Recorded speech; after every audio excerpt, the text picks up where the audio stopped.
Hello world, welcome to social studies topper. अगर आप लोगों ने मेरे चैनल को सब्सक्राइब नहीं किया तो प्लीज़ सब्सक्राइब करें, शेयर करें एंड कमेंट करें कि आपको वीडियो में कोई प्रॉब्लम हो और टॉपिक से कुछ रिलेटेड प्रॉब्लम हो तो आप लोग हमें बताया करें। हम लोग आपका उस प्रॉब्लम का सल्यूशन करेंगे। ओके, तो चलिए आज का हम लोग टॉपिक स्टार्ट करते हैं। टॉपिक है हिस्ट्री का चैप्टर फर्स्ट। आज हम लोग पढ़ने वाले हैं, तो चलिए हम लोग देखते हैं क्या है चैप्टर फर्स्ट। आज हम लोग हिस्ट्री का चैप्टर फर्स्ट पढ़ने वाले हैं जिसका नाम है हाउ, व्हेन एंड वेयर। जैसा कि आप लोगों को मैं एक इंट्रोडक्शन देता हूँ। जैसे आप लोग जानते हैं कि कोई भी बुक होता है तो उस बुक से रिलेटेड चैप्टर फर्स्ट जो होता है उस बुक से रिलेटेड इंट्रोडक्शन देता है। आप लोग 6, 7, 8 की कोई भी बुक उठाएं और चैप्टर फर्स्ट अगर आप लोग पढ़ते हैं तो वो आपको क्या देता है, वो आपको एक, तो जैसा कि मैं आप लोगों को बता रहा था कि चैप्टर फर्स्ट को किसी भी बुक का इंट्रोडक्शन बताता है। हाँ, तो आज हम लोग इसका इंट्रोडक्शन चैप्टर पढ़ने वाले हैं हिस्ट्री का चैप्टर फर्स्ट में। और हम लोग थोड़ा एक बात जान लेते हैं। और जैसे मैं हिस्ट्री पढ़ा रहा हूँ तो उसको बताना ज़रूरी होता है कि जो ब्रिटिशर्स थे ना, उन्होंने हिस्ट्री को 3 भाग में डिवाइड किया था, 3 पार्ट्स में। पहला पार्ट था क्लास 6, मतलब पहला पार्ट हिस्ट्री पार्ट 1 था जो हम लोगों ने क्लास 6 में पढ़ा। हिस्ट्री पार्ट 2 था जो हम लोगों ने क्लास 7 में पढ़ा, और हिस्ट्री पार्ट 3 था जो हम लोग क्लास 8 में पढ़ रहे हैं। तो तीनों को नाम दिए गए थे। एक का नाम था एंशिएंट जो हम लोगों ने क्लास 6 में पढ़ा, एक का नाम था मेडिवल जो हम लोगों ने क्लास 7 में पढ़ा, और एक का नाम था मॉडर्न जो हम लोग क्लास 8 में पढ़ रहे हैं। तो जैसे कि मैं आप लोगों को बता दूं, ये 3 डिवाइड किए गए थे। क्यों? क्योंकि हम लोग किसी भी चीज़ को आसानी से पढ़ सकें। जैसे हिस्ट्री क्या है, एक हिस्ट्री बहुत बड़ी वो है, गाथा है, तो उसको पढ़ने के लिए हमें कैटेगरीज वाइज पढ़ना पड़ता है। क्योंकि अगर एक तरफ आदिमानव के बारे में बताता है, अगर हम लोग एक टॉपिक पढ़ रहे हैं उस टॉपिक के बारे में जब तक हम लोग पूरी तरह से नहीं जानेंगे, और हम लोग दूसरी टॉपिक, जैसे आप क्लास 6 का बुक पढ़ रहे हैं और क्लास 6 का आपको पढ़ा दिया गया प्लांट एडेप्टेशन, और क्लास 7 का पढ़ा दिया गया न्यूट्रिएंट्स इन एनिमल, और क्लास 8 में पढ़ा दिया गया आपको सेल स्ट्रक्चर। हाँ, तो अगर आप लोग को एक ही क्लास में ये पढ़ा दिया जाता है तो आप लोगों को समझ में आएगा? बिल्कुल नहीं। क्यों? क्योंकि ये आपको एक चेन बना के चलना पड़ता है कि मैं ये चेन बनाऊंगा, मैं ऐसे ऐसे पढ़ रहा हूँ, तो आपको क्या होगा, ईजिली समझ में आएगा। तो वैसे ही ब्रिटिशर्स जो थे उन्होंने सोचा कि हम लोग कुछ ऐसे तरह से कैटेगराइज करते हैं कि पढ़ने में आसानी हो। तो ब्रिटिशर्स ना, लोग भले कहते हैं कि लूट लिए, लेकिन ब्रिटिशर्स अगर हमारे देश में नहीं आ रहे थे तो शायद हमारा देश आज उतना डेवलप नहीं होता। तो चलिए मैंने आपको एक इंट्रोडक्शन दे दिया कि हिस्ट्री को 3 पार्ट में डिवाइड किया गया था। पहला पार्ट जो था एंशिएंट, उसमें ज़्यादातर हम लोग जैसे जो जंगल में रहने वाले लोग थे, पहले ट्राइबल्स कम्युनिटी थी, उनके बारे में हम लोगों ने पढ़ा। दूसरा, जितने भी राजा महाराजा आए थे हमारे देश में उनके बारे में हम लोगों ने पढ़ा।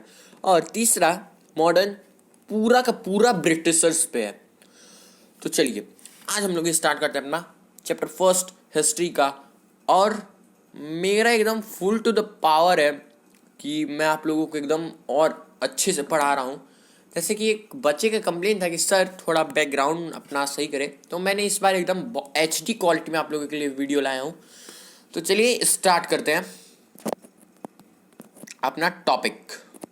तो टॉपिक ये है हमारा हिस्ट्री बुक का पहला टॉपिक है हाउ इम्पोर्टेंट आर डेट्स।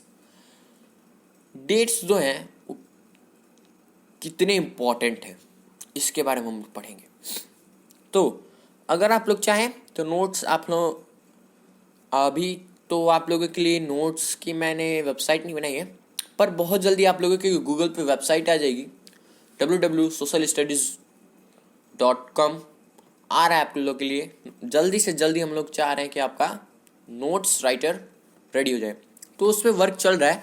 लेकिन अगर आप लोग चाहते हैं कि नोट्स प्रिपेयर करें तो आप लोग वीडियोस से नोट्स बना सकते हैं, क्योंकि ये पूरे नोट्स से ही पढ़ाए जाते हैं, चुन चुन के पॉइंट्स बनाए जाते हैं और आपको पढ़ाया जाता है।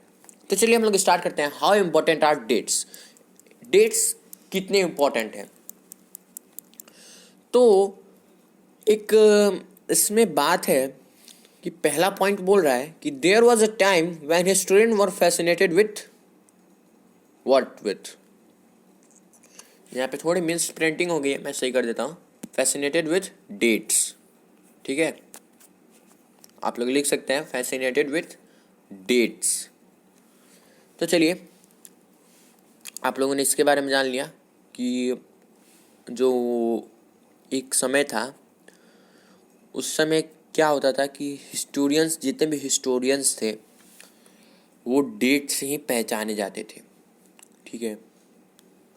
तो ये आपका पहला पॉइंट बोल रहा है। तो चलिए हम लोग स्टार्ट करते हैं। आप लोगों को रुकिए, मैं कलर चेंज कर लूँ, आप लोगों को दिखाई नहीं दे रहा होगा, ग्रीन कर लेता हूँ इसलिए दिखेगा, क्योंकि ब्लैक बैकग्राउंड रखा है मैंने आज। तो चलिए स्टार्ट करते हैं। There was a time when historians were fascinated with the dates. Okay, मैंने अभी आप लोगों को बताया कि एक ऐसा समय था जिस समय हिस्टोरियंस डेट से पहचाने जाते थे कि इस समय ये राजा आया था, इस समय ये राजा आया था। हम लोग ऐसे नहीं पढ़ते हैं कि 1817 में जेम्स मिल एक स्कॉटिश इकोनॉमिस्ट था और एक पॉलिटिकल फिलोसफर था। तो ये क्या है, हम लोग डेट से इनको याद रखें। वो 1817 में क्या थे, एक पॉलिटिकल फिलोसफर थे, उनका नाम था जेम्स, और स्कॉटिश इकोनॉमिस्ट थे। तो चलिए हम लोग सेकेंड टॉपिक पर पढ़ते हैं। सेकेंड टॉपिक है आपका, there were heated debates about the date on which ruler were crowned or battle were fought। हम लोग डेट एक और रीजन से पढ़ते हैं कि जो भी राजा महाराजा थे उनके में जितने भी लड़ाइयाँ हुई थी उनके बारे में हम लोग जान सकें कि भाई जैसे क्या था कि 15 अगस्त को और 1947 में हमारा देश आज़ाद हुआ था। हाँ सही है ना, मुझे तो लगता है कि मैंने एकदम परफेक्ट सही बताया है, तो सही है वैसे। तो चलिए 1947 में 15 अगस्त को हमारा देश आज़ाद हुआ था। तो हम लोग इसको कैसे याद रखें, तो हम लोग को डेट, अगर हम लोगों ने ये पढ़ा है कि 15 अगस्त 1947 में हमारा देश आज़ाद हुआ था, तभी तो हमको याद है ना कि हाँ भाई हमारा देश इस दिन आज़ाद हुआ था। हाँ सच, तो एक ये पर्टिकुलर डेट है। तो ये जो पर्टिकुलर डेट है हमें क्या बता रहा है, एक बहुत ही महत्वपूर्ण दिन था इस दिन, तो उसको हम लोग अपना मनाते हैं इंडिपेंडेंस डे के रूप में। तो वैसे ही कि जो भी राजाज और महाराजास थे उन्होंने जितने भी बैटल की थी, लड़े थे बैटल, वो लोग जितने भी लड़े थे उनका क्या था, उसीलिए हम लोग डेट्स पढ़ते हैं कि जितने भी बैटल्स लड़े थे हम लोग उनके बारे में याद रख सके और पढ़ सके। In the common sense notation history was a synonym with dates. History जो है डेट्स का सिनोनिम है, ठीक है। History is certainly about change the occur over time. It is about how find what is how thing were in past and how thing have changed। बोल ये रहा है कि हिस्ट्री में ये बताता है कि पास्ट में क्या था और प्रेजेंट में वो चीज़ क्या हो गया। मतलब ये बता रहा है कि जैसे मान लीजिए कि उस समय बढ़िया बढ़िया जैसे इस समय 6 लेन रोड हो गए। हाँ उस समय 1 लेन रोड भी नहीं थे, पक्के रोड होते थे, ठीक है।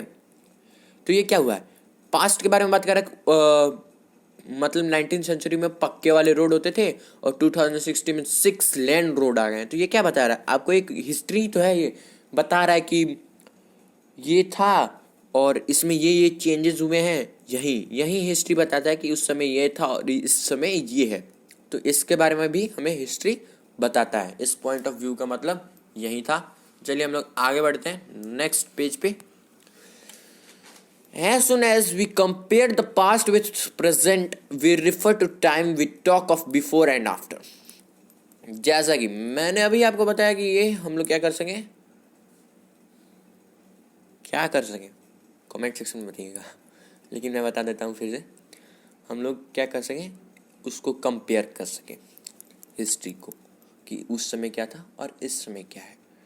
और इसमें भी इस पॉइंट ऑफ व्यू यही था कि जो पास्ट में क्या था और अभी ये प्रेजेंट में क्या है, हम लोग कंपेयर करते हैं हिस्ट्री से।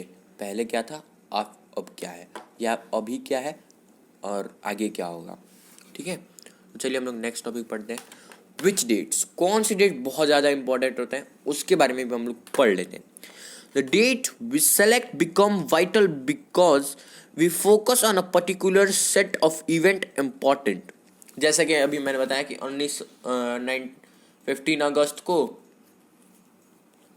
15 अगस्त 1947 में हमारा देश आज़ाद हुआ था। क्या हुआ था? आज़ाद हुआ था। ये मैंने एकदम सही डेट डाला है। ठीक है, आज़ाद हुआ था। तो एक पर्टिकुलर सेट ऑफ इवेंट है, उसके बारे में वो डेट क्या होते हैं, बहुत इंपॉर्टेंट होते हैं। तो ये क्या हो गया, पहला पॉइंट का मतलब हो गया ये एक पर्टिकुलर डेट हो और वो बहुत ही ज़रूरी इवेंट भी हो। ठीक है, तो चलिए हम लोग सेकेंड पॉइंट पे आते हैं। If the focus of study changes how set of date will appear significant. इसमें ये बोल रहा है कि हम लोग डेट्स के बारे में क्यों पढ़ते हैं कि जो भी एक सेट ऑफ डेट है वो क्या हमें एक अंदाज़ा बता सके कि उस समय क्या क्या हुए थे, कौन महाराजा किससे लड़े थे। ठीक है, तो उसके लिए भी हम वो डेट्स भी बहुत इंपॉर्टेंट होते हैं। हाउ डू वी पीरियोडाइज, पीरियोडाइज मतलब क्या होता है, फैलाना। ओके, पीरियोडाइज मतलब फैलाना। तो चलिए स्टार्ट करते हैं इस टॉपिक को, हाउ डू वी पीरियोडाइज। ठीक है, चलिए स्टार्ट करते हैं।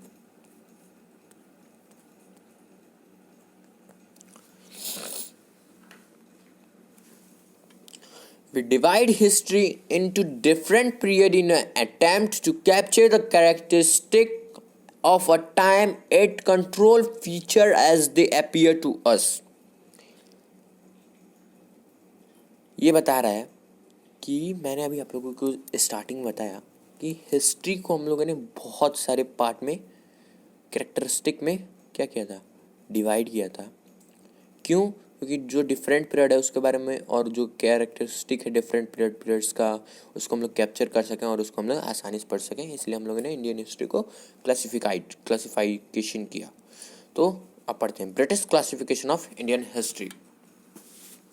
तो बोल ये रहा है कि इन 1817 James mill, a Scottish economist and a political philosopher, in his book a history of British Indian divided Indian history into 3 part.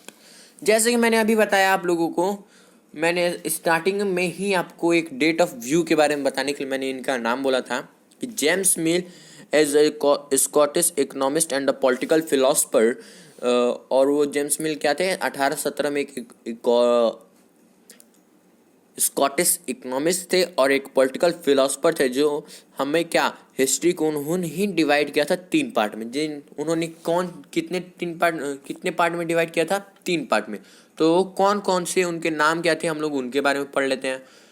तो हिंदू मीन्स जितने भी हिंदू लोग रिलीजन्स थे उनके बारे में हम लोग पढ़ सकें, उन्होंने उस तरह से डिवाइड किया था। ठीक है, मुस्लिम्स, जितने भी मुस्लिम्स थे उनके बारे में हम लोग पढ़ सकें। ठीक है, और ब्रिटिश, जो सबसे चालाक थे ब्रिटिश। ठीक है, तो हम लोग उनके बारे में पढ़ सकें, उसके लिए उन्होंने ये डिवाइड किया था। ठीक है, तो हम लोगों ने ये 3 पार्ट जान लिया कि इन्होंने इसके लिए डिवाइड किया था। तो चलिए हम लोग नेक्स्ट टॉपिक पे चलते हैं। नेक्स्ट टॉपिक हमारा, according to Mill all Asian Scottish were at lower level of civilization than Europe. बोल ये रहा है कि जितने भी स्कॉटिश इकोनॉमिस्ट थे और कोई भी था वो कभी भी जूनियर लेवल पर रहेंगे। क्यों?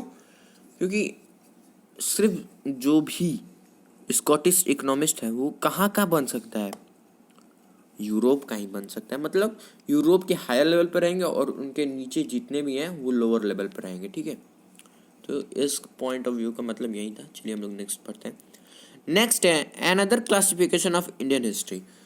अब जैसा कि मैंने स्टार्टिंग में बताया था, जब मैंने चैप्टर का नेम लिया, इंट्रोडक्शन में मैंने आपको बताया कि जो ब्रिटिश थे उन्होंने 3 भाग में इंडियन हिस्ट्री को डिवाइड किया था। तो चलिए हम लोग पढ़ लेते हैं, उसी के बारे में इसमें दिया है बेसिकली, लेकिन मैं आप लोगों को पढ़ के बता देता हूँ। Historians have usually divided Indian history ancient, medieval and modern. जो भी हिस्ट्रियंस थे, मतलब ब्रिटिश जो थे, उन्होंने हिस्ट्री को 3 भाग में डिवाइड किया, एंशिएंट, मेडिवल एंड मॉडर्न में। This division has at problem, और ये जो डिवीज़न है इससे कुछ प्रॉब्लम भी थे। पढ़ते हैं क्या क्या प्रॉब्लम्स थे। Because the प्रोटेस्टेशन is borrowed from the word west, where the modern period was associated with the growth of all the forces of modernity, science, reason, democracy, liberty and equality। बोल रहा है कि जब पीरियडाइजेशन हुआ history का, तो modern period जो था उसमें क्या था, उसमें ना ग्रोथ था किसी चीज़ का, ना मॉडर्निटी था, ना साइंस के बारे में बात किया था, ना कोई रीज़न था, ना डेमोक्रेसी था, ना लिबर्टी था, ना इक्वालिटी था। तो इसके लिए क्या था, इसका एक क्या था, एक प्रॉब्लम था। इससे हम लोग को एक प्रॉब्लम था किस में, जो भी हम लोग पार्टीशन किए थे हिस्ट्री का, उसमें जो भी हम लोग डिवीज़न किए थे हिस्ट्री का, उससे हमें ये एक प्रॉब्लम था। ये पहला प्रॉब्लम हुआ। अब दूसरा प्रॉब्लम पढ़ते हैं। दूसरा प्रॉब्लम क्या था। Medieval was a term used to describe a society where this feature of modern society did not exist. Medieval एक ऐसा टर्म था जो सोसाइटी को सिर्फ डिस्क्राइब करता था और उनके फीचर को, और सोसाइटी को वो, और उसमें सोसाइटी क्या था, एग्जिस्ट नहीं कर पाता था। ठीक है, तो चलिए हम लोग नेक्स्ट टॉपिक पे आते हैं। Many historians refer British rule period as colonial because in rule. अभी हम लोग नेक्स्ट टॉपिक में पढ़ेंगे क्या कॉलोनियल मतलब क्या होता है। तो एक कॉलोनियल जो ब्रिटिश थे, उन्होंने एक कॉलोनियल कर चुके थे मतलब हमारे देश पे, तो उन्होंने एक रूल बनाए, कुछ रूल बनाए। तो पढ़ते हैं उन रूल के बारे में। People did not have equality, freedom and liberty. मतलब वो बोल रहे थे कि पीपल्स के पास ना इक्वालिटी रहेगा, ना फ्रीडम रहेगा, ना और क्या, ना लिबर्टी रहेगा। लिबर्टी मतलब क्या होता है, एकता। फ्रीडम मतलब आज़ादी, और इक्वालिटी मतलब सामान्य। अगर आप लोग को याद हो तो आप लोग हिस्ट्री के प्रियम्बल में, जियोग्राफी के बुक में आप लोग को स्टार्टिंग में एक प्रियम्बल दिया है। उस प्रियम्बल को आप लोगों को पढ़ना चाहिए और उस प्रियम्बल को आप लोग को याद भी रखना चाहिए। जिसको भी IAS PCS का तैयारी करना है तो उस प्रियम्बल के बारे में जानना बहुत ज़रूरी होता है, और कॉन्स्टिट्यूशन के बारे में, क्योंकि वो जो प्रियम्बल है वो बहुत मायने रखता है। तो ये तो बाहर की बातें होंगी। चलिए हम लोग आगे बढ़ते हैं। अच्छा, तो मैं कुछ क्वेश्चन पूछता हूँ, आप लोगों को उन क्वेश्चन के जवाब देने हैं। क्वेश्चन ये है कि जो जेम्स मिल थे वो कौन से ईयर में सोशल इकोनॉमिस्ट और पॉलिटिकल फिलोसफर थे, और उन्होंने इंडियन हिस्ट्री को 3 पार्ट में जो डिवाइड किया था, उनके क्या क्या पार्ट थे, और उन्होंने हिंदू, ब्रिटिश और मुस्लिम, मतलब ये जो 3 पार्ट हैं, उन, मैंने तो आपको पार्ट का नेम ही बता दिया यार। अब देखो ना, अब तो आप लोगों से दूसरा क्वेश्चन पूछना, लेकिन मैं क्वेश्चन सेम रखता हूँ। क्वेश्चन ये है कि जो जेम्स मिल थे वो कौन से ईयर में आए थे, वो क्या थे, मतलब कौन से पद पे थे। स्कॉटिश इकोनॉमिस्ट और पॉलिटिकल फिलोसफर थे, मैंने आपको ये भी बता दिया। ठीक है, स्कॉटिश इकोनॉमिस्ट, उन्होंने इंडियन हिस्ट्री को कितने पार्ट में डिवाइड किया था, उनका नाम बताना, और क्यों डिवाइड किया था उनके बारे में हमें बताना है। तो चलिए आज के लिए बस इतना ही, चलते हैं। अब हम लोग नेक्स्ट वीडियो में पढ़ेंगे आगे का फंडा, कि आगे क्या है। और जैसे कि मैंने अभी आप लोगों को बताया कि कॉलोनियल के बारे में पढ़ेंगे, कॉलोनियल क्या होता है। जैसे कि अभी आपका आया था ना लास्ट पेज पे कि British have colonise our nation, तो उसके बारे में हम लोग पढ़ेंगे। तो बस आज के लिए इतना ही। Thank you, bye bye world.